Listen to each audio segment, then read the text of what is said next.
track you're listening to is Ichi-go, Ichi-e by Danny Playamaqui. This track is from his upcoming new album. I sat down to talk to Danny about how he writes his electronic music on Bandcamp. He has a huge discography with tons of albums. Let's hear what he has to say. It's so nice to meet you. Nice to meet you. Yeah. I discovered your music on Bandcamp, and right. I was so fascinated by just your sound and everything. So thank you. I guess there are so many questions to ask. I guess the first one I want to ask is how you do your sort of branding on Bandcamp, where you use animals and like the very peculiar art style. Is that like drawn by you, or? No, it's by a good talented artist from the UK, Woo in the Whirling. You see it? You can see the link. There's his Instagram and everything.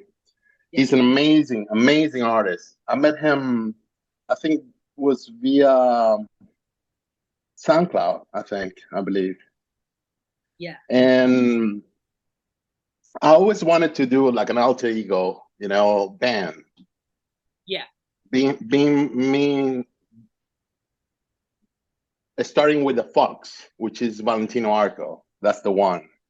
And that will be my self-character, The Fox, then, not only was that the start of that kind of character, but also, correct me if I'm wrong, it's your first microtonal album as well. Yes. I was I'm sorry for the lack of my English, it's been several years without me speaking English every single day. Oh, that's you know what I mean? Yeah, that's hard stuff. Yeah. So I started cheating with electronic music and microtonal music like back in probably 2015 because of Savage. There's some of your music that reminds me of his music. Corre Caminos on 479, like the way you use the major chords.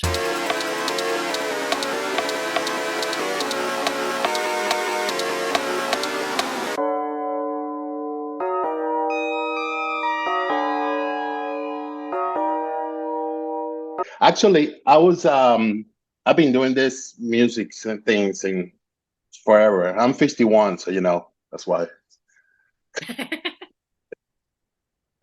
Been doing this forever since I'm a little kid, but really electronic music I started like around, I don't know, late 90s. And I started recording like really seriously, like, okay, I'm gonna record albums from now on, like really. Probably like around 2015. And before that, I was so depressed with music, music depression that exists. Oh, yeah. That's something. Okay.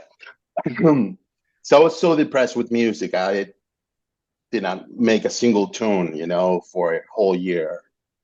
And my friend in Japan, he was sending me stuff, to bring me up and say like, you can do it, because I'm a guy who always writing music, like every day I have to write something or make something. You know what I mean? Yes. At least 30 minutes, something with the guitar, with the bass, with, computer. Right now, I'm not playing bass or guitars, but so he sent me a Savage video, like, listen to this. So I went like, oh my God, this is great. Yeah. Like I went to SoundCloud.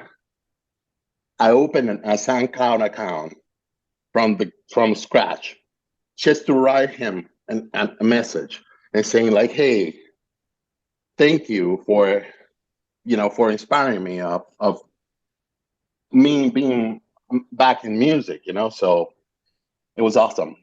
Yeah. And, we've been chatting back and forth, for a while.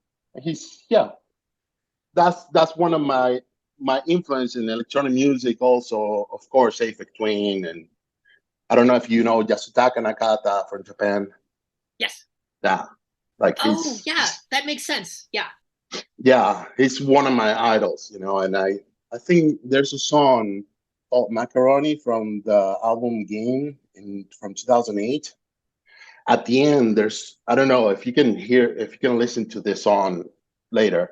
And at the end, there's a solo, a scene solo, and it's beautiful. Microtonality, like a goal. Since I heard that, and of course, in conjunction with gamelan music and all that, I went like, yeah, something's gonna bring me out of boredom of music, because I get pretty bored, saying chord progressions. You can tell, like in my music, right? Yeah, of course. Yeah. What's really funny is I was listening to your music and I was like, okay, what does this remind me of? You named several of the influences I thought of. Another person your tunes make me think of is Andrew Heathwaite. Okay, Yeah. I have to listen to it. Dissonance reminds me of Warren Burt a little bit. I'm more like, I come from dissonance. Yes. I used to play guitar. So I used to, like, let's say, I guess I used to make microphone music with feedback, with delays and all that, with pedals. No synthesizer, just leaving a note and playing with the feedback of the delay and going like, and trying to make chords and stuff like that, and recording and over looping and stuff like that. So yeah. Because I get pretty bored with the same. Besides the chord progressions, also the format, right? Which I like the pop format, the verse, the chorus, chorus, middle eight, solo, or whatever, chorus, finale, and all that. I love that. Makes sense. It makes sense. It makes sense. Yeah. From the Beatles' perspective, mostly. Like the Beatles did. Yeah. That format. Like what we call rock music since 1966 or whatever, since Rubber Soul or Revolver or whatever. Mm-hmm. But there was something missing, because I was like, oh yeah. I mean, there's some artists that I can listen to anymore, because I mean, I grew up with Akadaka, AC/DC. Oh yeah. I love AC/DC, but reminds me that same song, that kind of thing. Or even singers with modulations, with the similar modulations all the time. Like, let's say, Bjork. Yeah. She has a way to sing and all that, and it's great. It's great for the first 4 albums, but I mean, I want to hear something new. And I'm not trashing anyone. I'm not trashing anyone's music, obviously. Right, of course.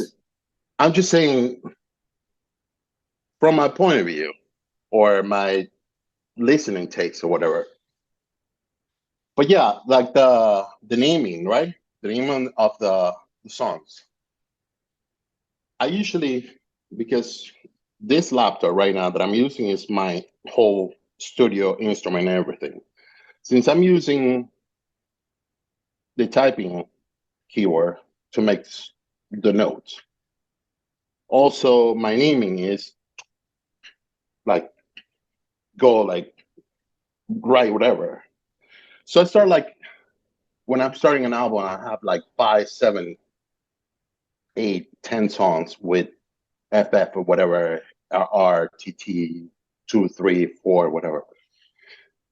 And I was thinking, this album sounds like spices, or this album sounds like vegetables or fruits, and I started like naming, and that progressed, and then I'm gonna start like compiling stuff. Oh, I'm missing apple.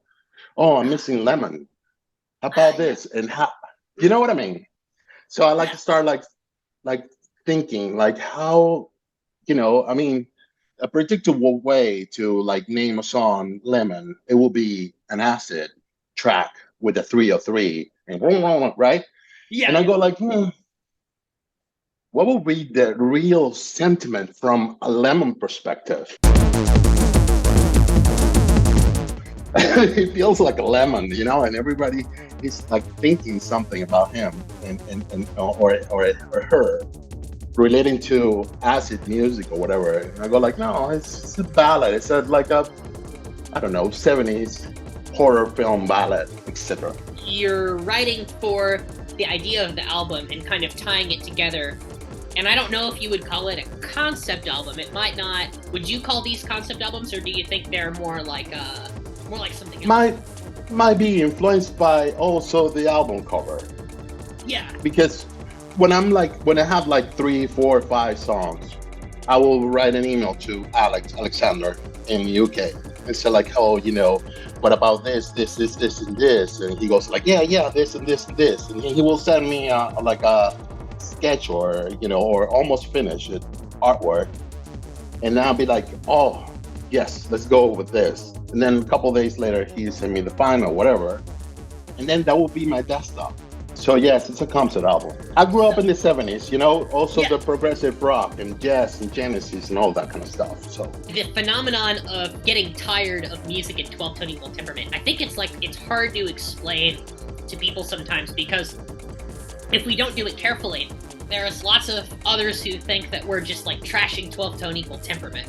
And we're just totally not. We're just looking for things that are new. And microtonality is just like, it's so new and it's so concentrated and it's so underexplored. It's like finding gold, I think. That.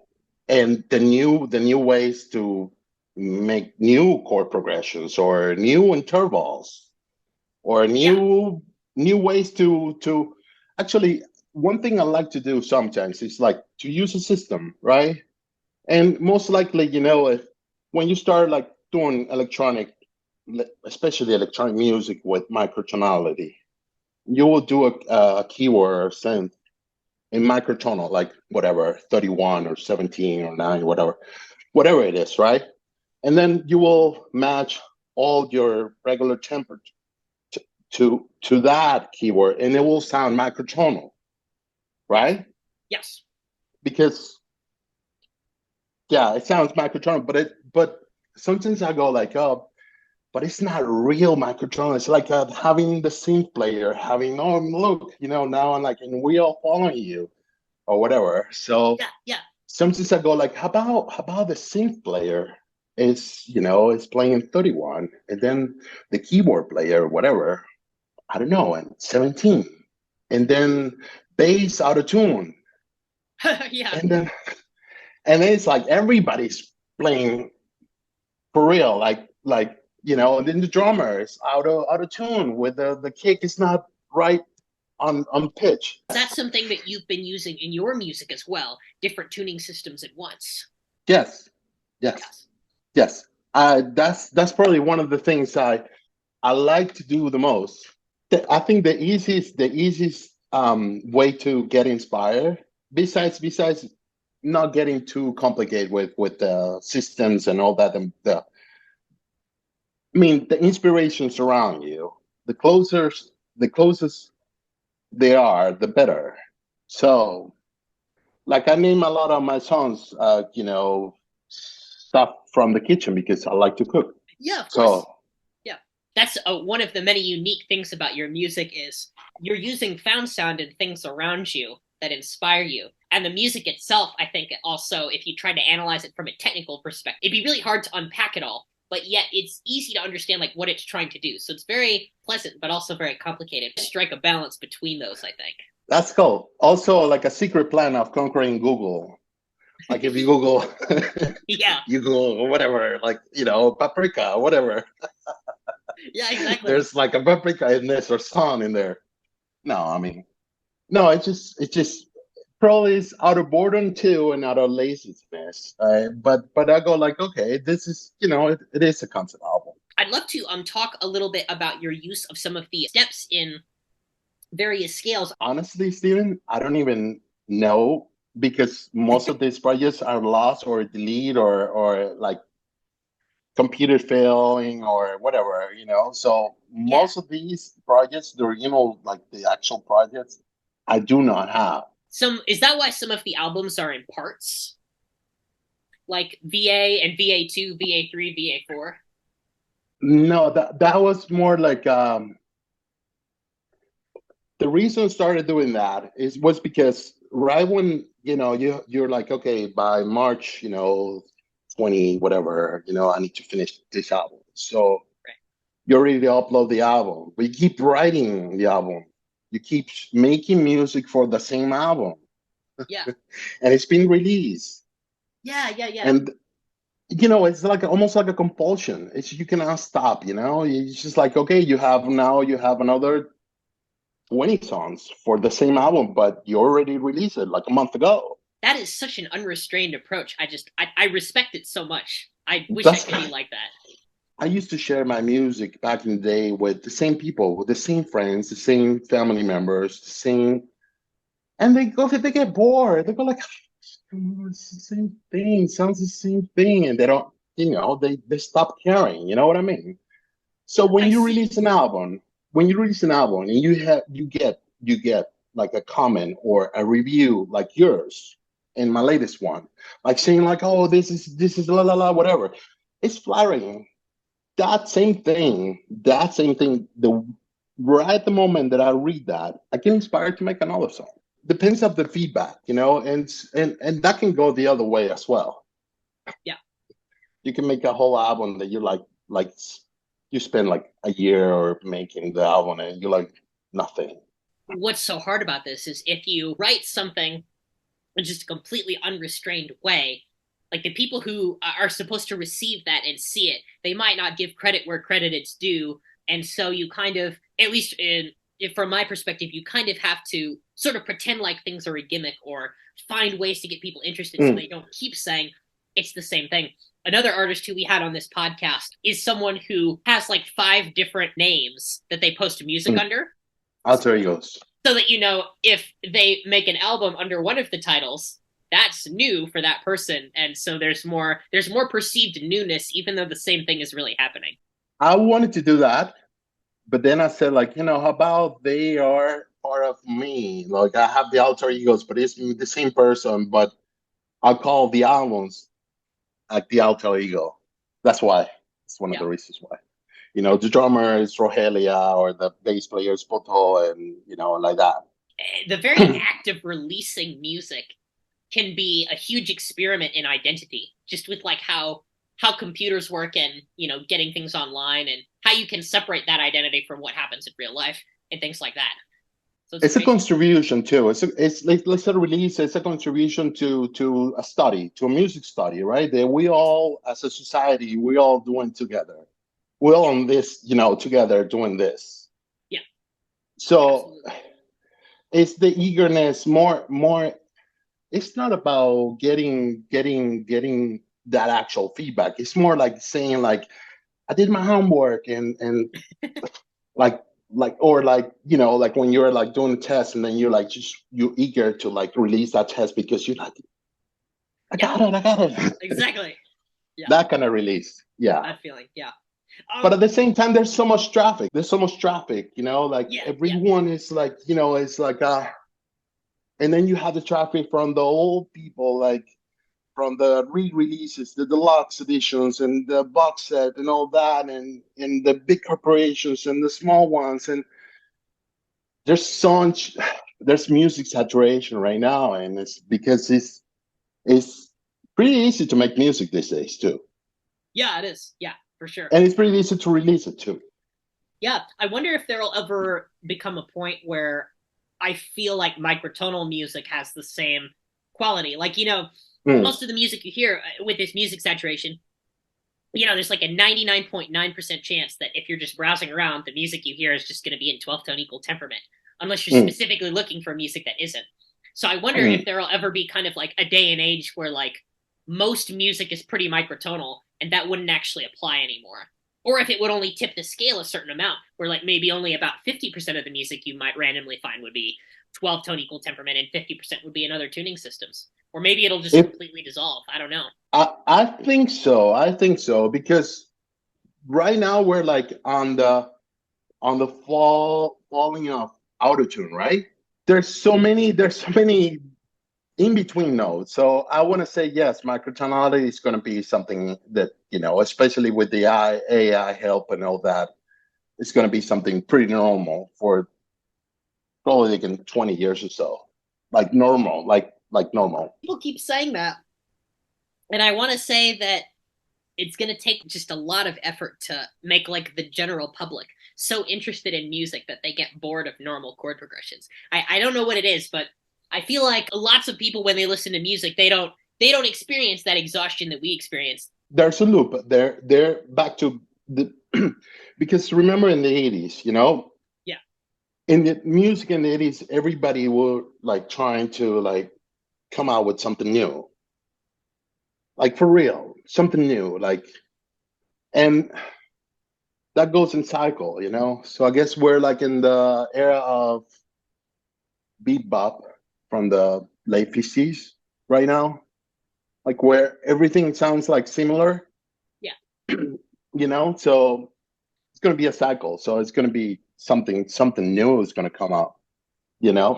Yeah. I really wanted to ask you about your workflow, by the way. How you make music on the computer. We were talking about using instruments earlier. Do you use any acoustic instruments in your tracks that you release on Bandcamp?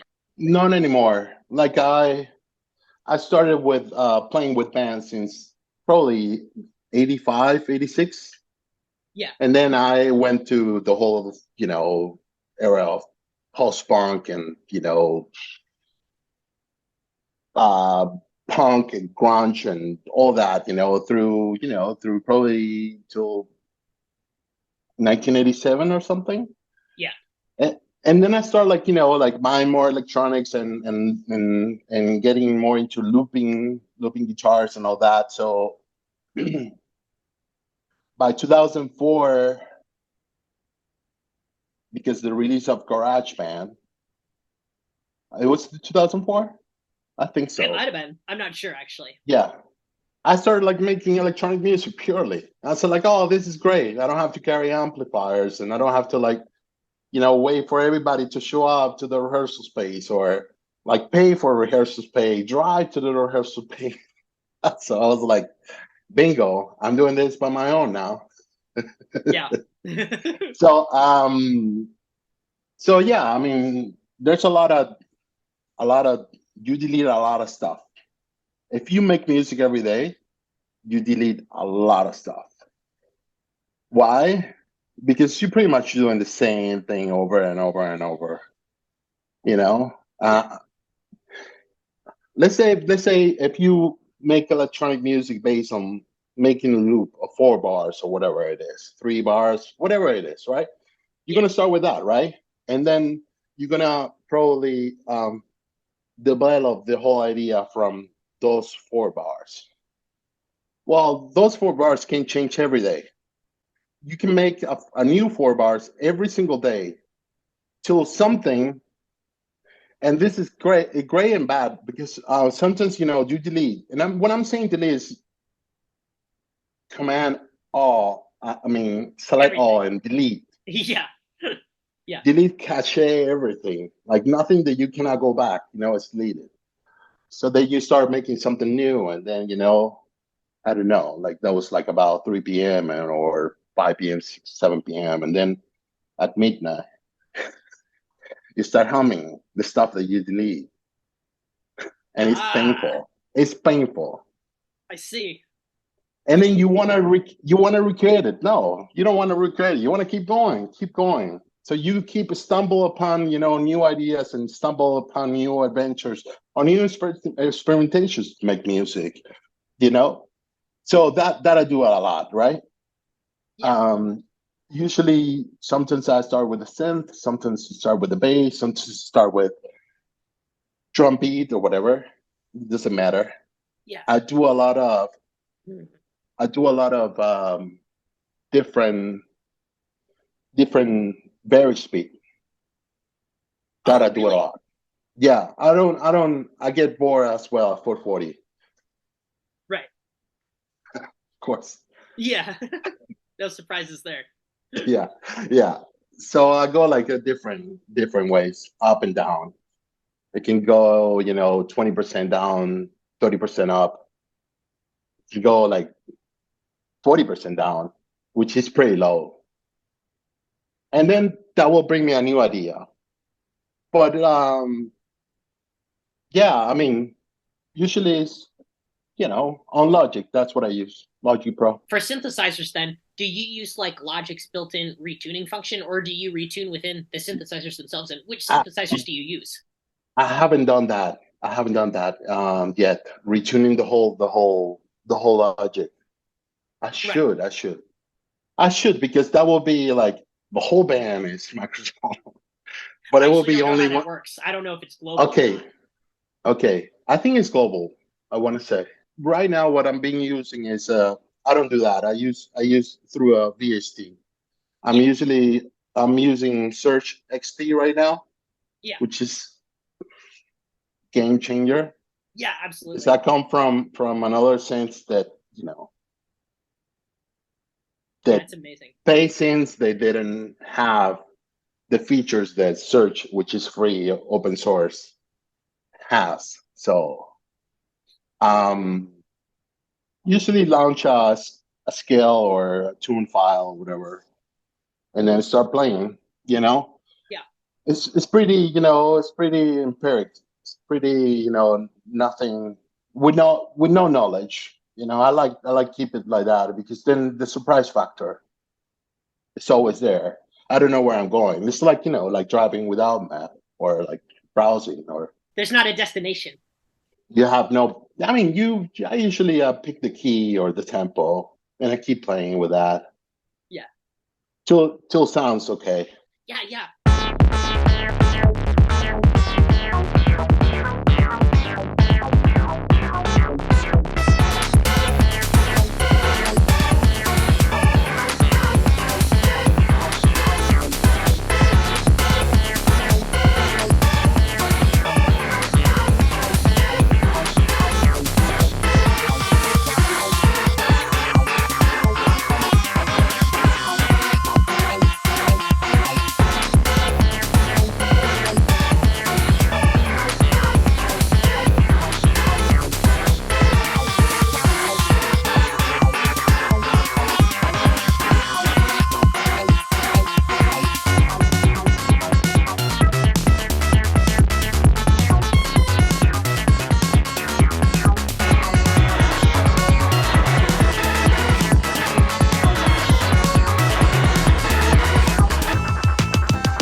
I wonder if you could talk a little bit about some of the microtonal intervals you like to use. A lot of the things that I've written down here That's it. have to do with intervals that are like I notice the potent sometimes microtonal dissonances where you have like one note and then there's another dissonance clashing in it, but it's slightly less than a semitone. Is that something you're fond of using in your music? Yes, Yeah. like you mean like a dissonance within the microtonality? Like Yes, yes, or just against a note. Yeah, hell yeah. That would yeah, be that would be the feedback of computers. That would yeah. be like making a feedback on a guitar on a computer. But usually I like 31 a lot, 17, 22, uh, Carlos, just that one. Carlos The Just. Car, Wow. yes, I do. I love that one. Uh, and I usually don't label things. No, because I don't want to. It's more like I forgot Yeah, or probably I lost the project or I deleted or I misplaced it. Once the song is done, I'm not I don't need to go back to the song. It's already mixed. It's like old school, like right. recording music on a 8 track or 4 track. Yeah, It's like I'm not thinking the future in a way like saying like, oh, nobody's gonna like want it to know these things. Sorry, it's a way. It's a weird way to let's see. So sometimes I will launch a tune file, right? Mhm. And I will detune it using the tuning editor. Like in Surge. Yes, which is an Mm-hmm. amazing one. Um, sometimes the Wendy Carlos beta is nice. It's the let me see. Hold on, I cannot see. Sorry. The Yeah, 63.8 is nice. yeah. Uh, I like 9. I like the 11, 9, 16, 10, 11, 10. 17. Yes. Nice. Yeah. So the numbers you're saying are all equal temperaments. those are equal. Yeah, Yes, yeah. yes. Mean tone sometimes. Yeah, those mostly. I noticed some detuning in some of your tracks, and I was wondering about it. You use a staggering variety of microtonal techniques in your electronic music, which is another one of the things that really surprised me. Yeah, lots of people they get into microtonality and they tend to only use the intervals maybe in one or two ways. But I hear you using things like just chords and discordant chords and various shades of things in between that would be considered different techniques. In fact, I was listening to 479 and I noticed the detuning in Nuggets.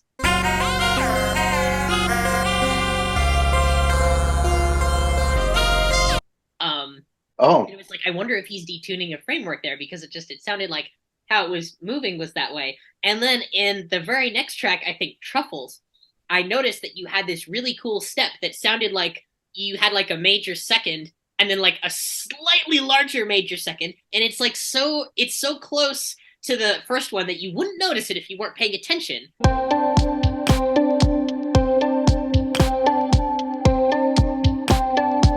that's exactly right. It's a stacking. The tuning is like leaving one exactly how it is, like the whatever, Yeah. the core, and then like stacking with one with sense, and then probably stacking another one with no other sense, like plus or less, and keep going, and then using the editing tool where you detune the whole stack. Oh, okay. It's a whole MIDI stuff. I'm pretty visual, I like to like sometimes like colors to like this stack is blue and then this one is orange and then let's fight, or whatever. It's like fighting between colors and stuff like that. Yeah. But it's all MIDI stuff. Yeah. The tuning editor is it's another level for me because I recently discovered it. Not because I didn't want to, because I didn't want to play with it. It was like it was there, but it was like I will eventually, right? And that's another level of microtonality because I'm detuning. Then I don't know what is the system that I'm using because I remember I started at 11, but now I have all these notes that I'm like, Right. so what is it? What how do you call that? It will be part of just intonation or Well, you could say, I like to say that if you have some framework of a tuning and then you detune it, you can mention that it's detuned or not. Now, what's funny is if you detune 12 tone equal temperament, 12 tone equal temperament is just so normative that if someone detunes something, they wouldn't label it as another tuning system, probably most of the time.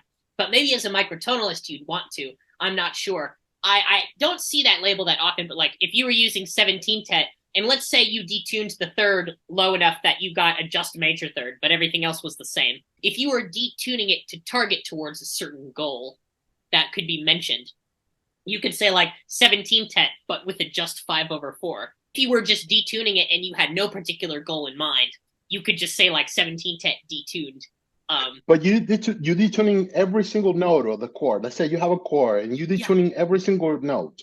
Oh yeah. See, the detuning you're talking about, this is really interesting. It has to do with labeling tuning systems, right? This is kind of crazy. If you keep going. Remember, I said like, let's chat by end of February or March or something, and then I Yes. said like, oh, I'm gonna like have an album, new album, whatever. Well, that album I delete. I'm not. I'm doing this new one, which is that is.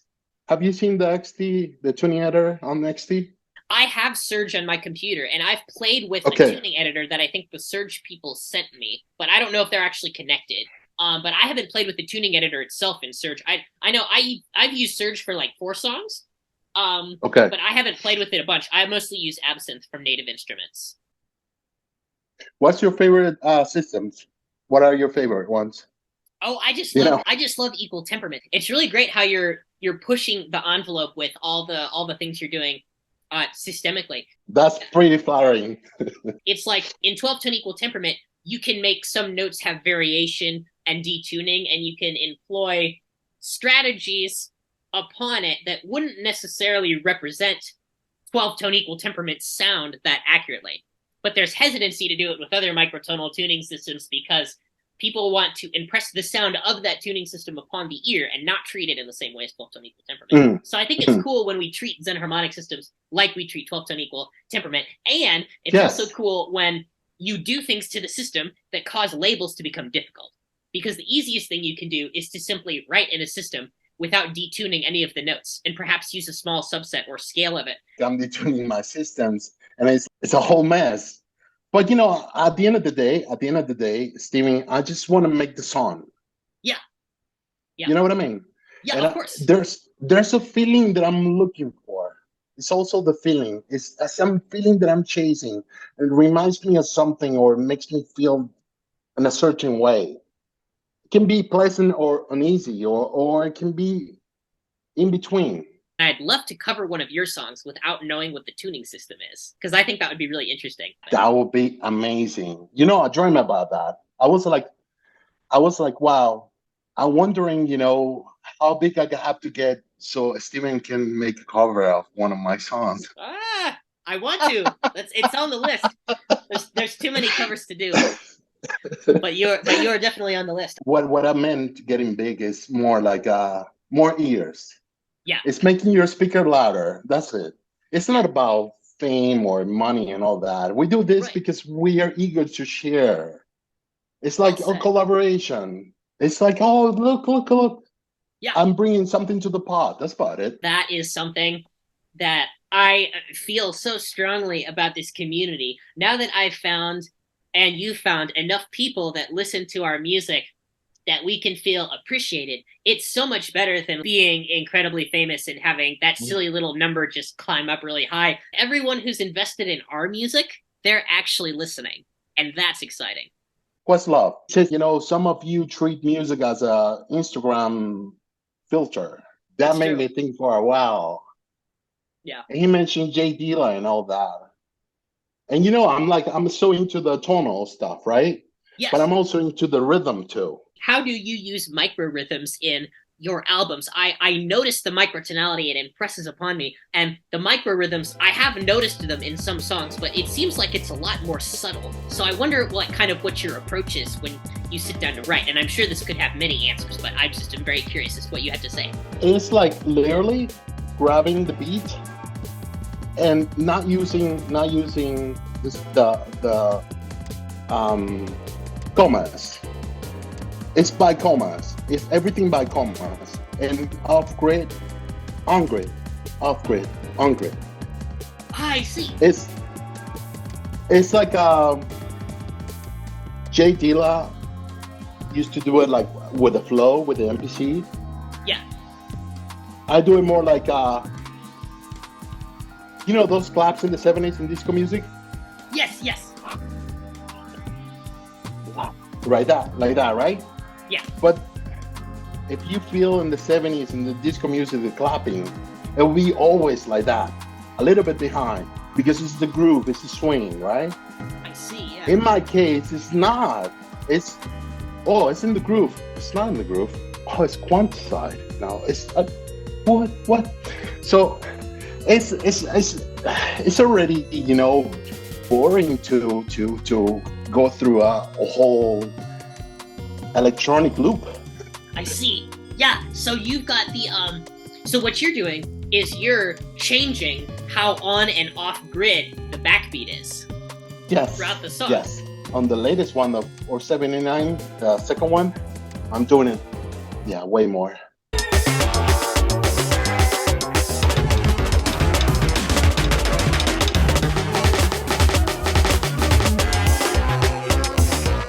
And on this one that I'm doing now, it's even more because it's not being a punk. It's not being a punk or being like, look, I'm different. No, it's not all about that. It's about me listening to like I want to get the surprise factor later. I want to leave it, come back like in a month or two or whatever, in a year, then listen to it. It's like, oh, little bastard. You did that. That's sweet. I like it. I love those moments, where you find something like that causes you to dig in. Do you use wolf fifths a lot in your music? Like things that are close to perfect fifths, but not quite? Is that a common thing for you? it will be like, let's say you have a fifth, right? You have the MIDI notes, right? You have this one, your roots, right? And then the fifth, right? Yes. But then you won't detune the root, you detune the fifth, right? And you make a shape, right? Yes. That goes like also randomly. Oh, like while you're holding the note. Yeah, when you're holding the note. So oh. And especially if you hold that, if you do that and you add a filter to it, so you do the emphasis on the filter, on the actual synth, on the actual detuning, it's also that too. Oh, because that will change the perceived pitch a little bit. That. Yes. And then you add microtonality in between. Golden. There's one more I wanted to ask you about. In Chocolate on 479, Chocolate sounds like it's drifting down. Are you detuning the entire framework down, or are you using a large tuning system? I want to say on that album, I really went crazy with the varispeed. So I want to say that's at 300 and something hertz. Wow. Yeah, that's something like that,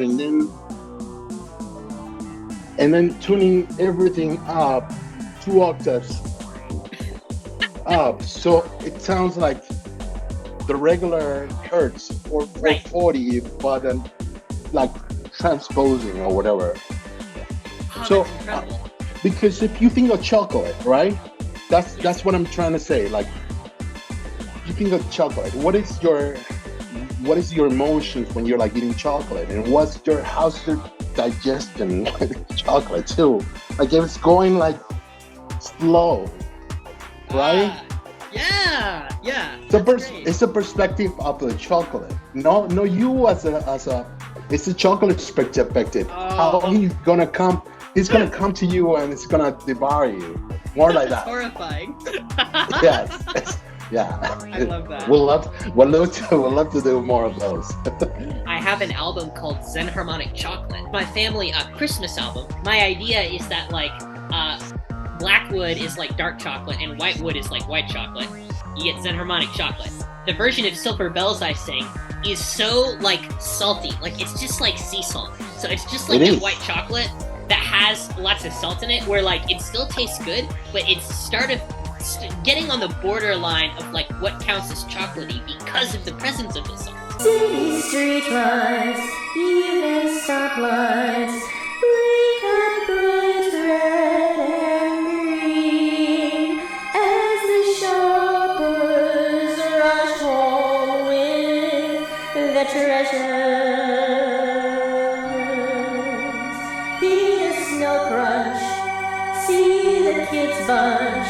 This is Santa's big scene, and above all this bustle,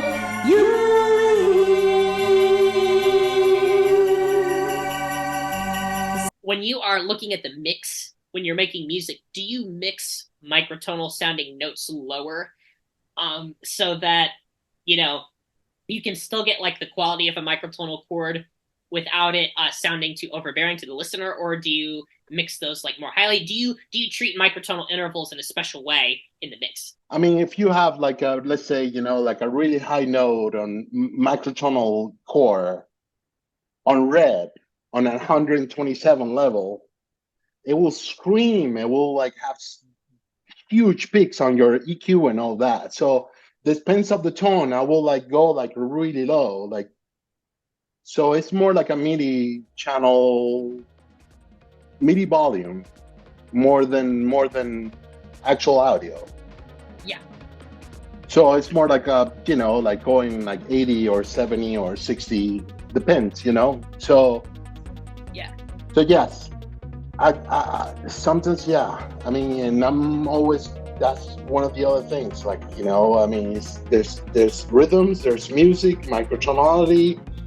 There's also mixing, there's also mastering, there's also all that. I know there's lots of tuning systems that you used, but like, if you had to make a list of tuning systems that you've used on your albums, minus the detuning, like, would you be able to do that? Like, is it Is it like maybe like 20 tunings, like 30 tunings, like 15, 50 across your entire output? In the whole discography? Yeah, but we can limit it if that seems like way too much information. Not that many though. So like 9, 11, 17, Yes. 31, Odd 22. numbers. Odd numbers are like. Odd number equal temperament, so you don't Yes. use even number ones that much. Not that much. Well, 22 I like. 22 is different, yeah. Yeah, it's different. But yeah, usually it's just, it's like, you know, yeah, 19, 17, those. 31 I love. Actually, my whole Veg album, the orange one, Yeah. it's a lot of 31 there, I want to say. Yeah. Yes, I want to say. There's a track called, I wanted to ask you because I don't know what the hell it is. It's called Bitter Melon on the Orange album. Yes, I've got the Orange album right here. Oh yes, track If you number can, 9. if you can tell me the chords. Yeah. Let me Yeah.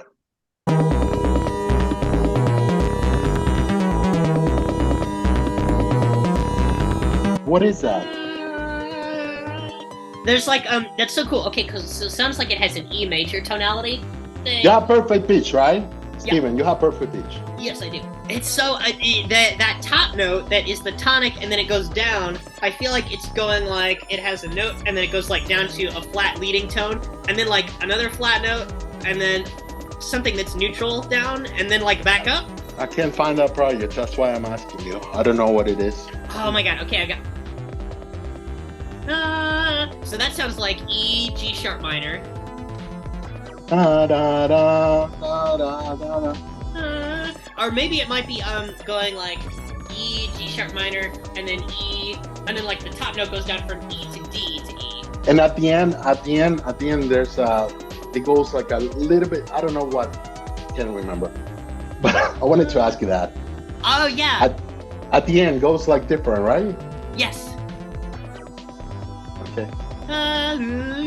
That sounds like a 5/10 like cluster almost. There's like yes. Here, let me. I wish I had more time for this. Thank you, Steven. Thank you. No, I just wanted to ask you that because you know you were like you were listening to that or 479?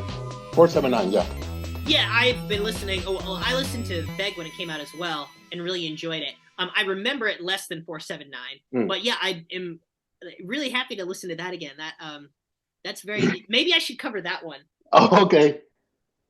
But that would be hard awesome. to decide what to do. Well, also, you might have noticed on 479, the second one that Tigre was my favorite one because like those like tritones or fourths or whatever they are at the beginning just absolutely destroyed me. It was great. I thought, you know, Tigre, I thought it was going to be Sugar Glider. There's a song called Sugar Glider in there. Mm-hmm. I thought it was going to be that. Your pick. You know? That's fun. Which is weird, right? Yeah. Yes. Well, Great. Thank you, Steven. Thank you so much. I appreciate your time and yes. Can I ask you one more question? I apologize. Yes. Yes, I'm sorry. So last question is, if you write something and if you want to write with a certain feeling, are there certain tunings you reach to for certain feelings? Like, would you reach to 31 for tranquility because of the major chords or something like that? 31, like a really like high and really slow, and I will go 17. There's a chord that I do on the VA1. It's called Turmeric. The second song, and I can remember it as well because I don't have perfect, you know, pitch. Second, I have no clue what I'm doing most of the time. But that whatever sounds, that piano path sound with that system, it sounds that would be my choice.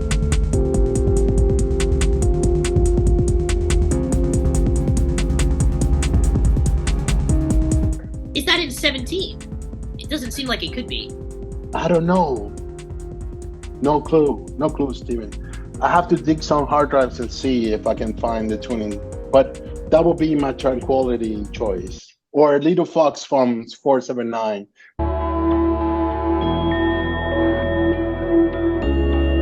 Which is a lot of, you know. But yeah, It will be 17, 31, something like that. There's some classical systems that I like too, that I can't remember. Yeah. Yeah, the Baroque or whatever, right? Like meantone systems? Yes, the meantone systems, yeah. So do you use different meantone temperaments, like, with the comma split up differently? Because I know there's like quarter comma, third comma, sixth comma, things like that. Yes. Really? Oh, wow, that's so cool. Yes. I like those too. Yeah. There's, this whole thing that we're doing right now, I'm coming back. I'm coming back in a listening way. Yeah. You are inspiring me right now to like go like for real. I'm gonna go deeper now. Oh, awesome! I love that. There's so many different ways to go. Is the thing you'll never get tired of it. Yeah, it's infinite. That's what it is. Yeah, truly. Yeah. Okay. Thank you, Steven. Thank you so much, Danny. Thank you. Thank you so much. Yep. Have a great day. Yep. See you soon. See you later. Bye. Cheers. Bye. Thanks for listening to this episode of Now and Zen, the podcast about microtonal and Zen harmonic music. The track you are listening to right now is Links from Danny's new album. You should check out Danny's Bandcamp, Spotify, SoundCloud, YouTube, etc. Links are in the description. If you want to help us out, please leave our podcast a review on iTunes and spread the word. We release new episodes every once in a while, sporadically, but there are plans for lots of new episodes in the works currently. So be ready. Lots of new episodes are coming. Now and Zen is, of course, available on iTunes, Spotify, Stitcher, YouTube, or you can find our RSS feed at nowandzen.libsyn.com. Thanks once again to Danny for everyone joining us, and I really appreciate all of the support that people have been giving. It's very helpful. We also have a Patreon account, and you can donate to that anytime to hear a selection of bonus episodes as well as content relating to what I, Stephen Weigel, am up to. This episode is made possible by the generous support of our patrons, our Zen Harmonic patrons, as well as our Zen Harmonic gods: Naren Rattan, Mike Battaglia, Adam Freese, Matthew Sheeran, Vincenzo Cicarella, Hector McGuffin, Christopher Bailey, Leland O. Weigel, Amy Coleman, Joel Weigel, and Tina Harmon Carteau. Thanks for listening, and we'll catch you next time on Now and Zen.